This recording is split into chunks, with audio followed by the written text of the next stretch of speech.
اعوذ باللہ من الشیطان الرجیم بسم اللہ الرحمن الرحیم وَإِذْ أَخَذْنَا مِيثَاقَكُمْ وَرَفَعْنَا فَوْقَكُمُ الطُّورَ خُذُوا مَا آتَيْنَاكُمْ بِقُوَّةٍ وَاسْمَعُوا قَالُوا سَمِعْنَا وَعَصَيْنَا وَأُشْرِبُوا فِي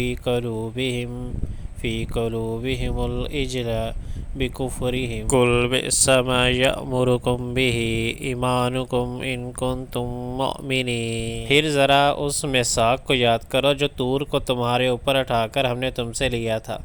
ہم نے تاکید کی تھی کہ جو ہدایت ہم دے رہے ہیں ان کی سختی کے ساتھ پابندی کرو اور کان لگا کر سنو۔ تمہارے اسلاف نے کہا کہ ہم نے سن لیا مگر مانیں گے نہیں، اور ان کی باطل پرستی کا یہ حال تھا کہ دلوں میں ان کے بچھڑا ہی بسا ہوا تھا۔